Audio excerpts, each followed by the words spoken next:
पैसा ही पैसा होगा भाई, पैसा ही पैसा। जो लोग ये बार बार बोल रहे होते हैं बर्ड्स के अंदर कि पैसा ही पैसा होगा, पैसा कमाना है, पैसा रिटर्न नहीं आया, नुकसान हो गया, हमें फ़ायदा नहीं हुआ, उन सारे तमाम लोगों के लिए जो शौक़ से हट के सिर्फ पैसे की बात कर रहे होते हैं बर्ड्स की हॉबी के अंदर, आज की वीडियो उन लोगों के लिए है। उनको फाइनेंस सिखाया जाएगा भाई। आज फाइनेंस, अकाउंट, सारी चीज़ें तैमूर सर सिखा देंगे बर्ड्स के अंदर।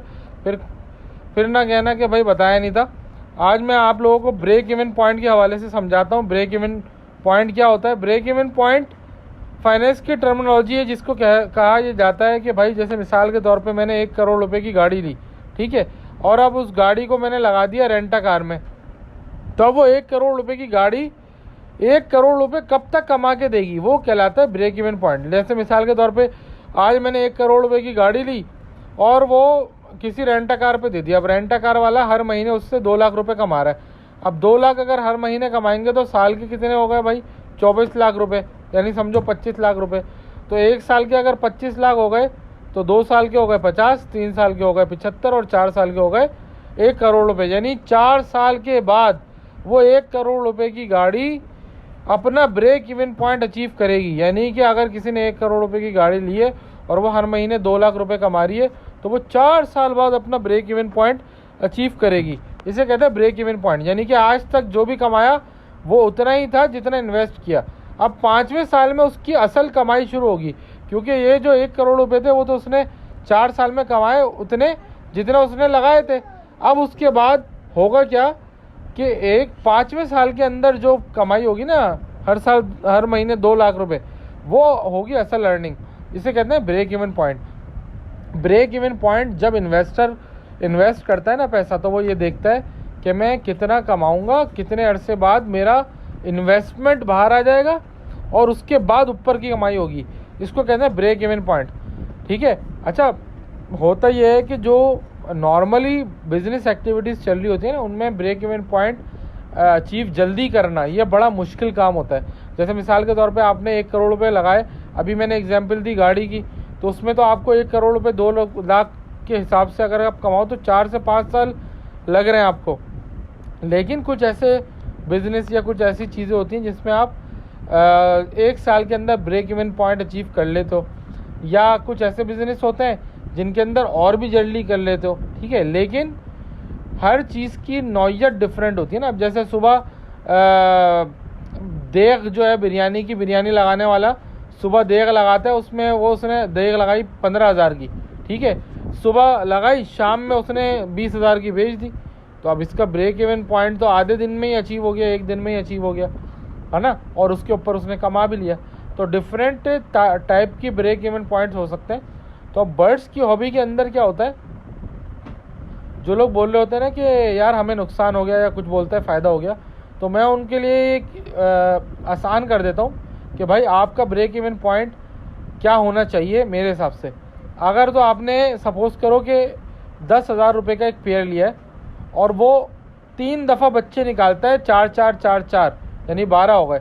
तो 3 दफ़ा बच्चे निकालने के बाद ये जो 12 बच्चे हैं, अगर इन 12 बच्चों से अगर उस पेयर के पैसे बाहर हो गए तो मेरे हिसाब से ब्रेक इवन आपका अचीव हो जाता है और उसके बाद आप अर्निंग कर सकते हो। और हाँ, ऐसा भी हो सकता है कि पहली दफ़ा में ही, पहले क्लच में ही इतने कीमती बच्चे आ जाते हैं कि ब्रेक इवन पहले ही क्लच में अचीव हो जाता है और उसके ऊपर की कमाई हो रही होती है। तो ब्रेक इवन आप अगर कहते हो ना कि मेरा नुकसान हो गया, तो आपको तब कहना है ये बात जब तक आपके 3 क्लच के अंदर 12 बच्चे आपने सेल करके ब्रेक इवन अचीव नहीं किया, तो इसका मतलब तब आपने नुकसान किया। लेकिन अगर आपने 1 क्लच या 2 क्लच के पट्टे सेल करके या 3 क्लच के पट्टे सेल करके अगर उनसे पैसा इतना कमा लिया कि आपके पेयर के पैसे वसूल हो गए, तो आपने ब्रेक इवन अचीव कर लिया। अब उसके बाद जो चौथी ब्रीड होगी, चौथा क्लच होगा, 5वां क्लच होगा, वो आपका प्रॉफिट ही प्रॉफिट है, ठीक है। इसी तरह से ये प्रॉफिट जो है कभी कभी आ रहा होता है, पहली ब्रीड के अंदर ही आ रहा होता है। और बहुत सारे लोगों को तो बल्कि बर्ड्स की फील्ड में जो शुरू में घुसते थे लव बर्ड के अंदर, उनके तो ब्रेक इवन पॉइंट बहुत जल्दी अचीव हो रहे थे। पहले क्लच के अंदर ब्रेक इवन पॉइंट अचीव हो जाता था और प्रॉफिट भी हो जाता था। इसी की वजह से इस कारोबार में हर कोई घुसा कि यार इतना जल्दी ब्रेक इवन अचीव हो रहा है, तो जिसकी वजह से हर कोई घुस गया इसके अंदर और सबने ही लव बर्ड लगा लिए।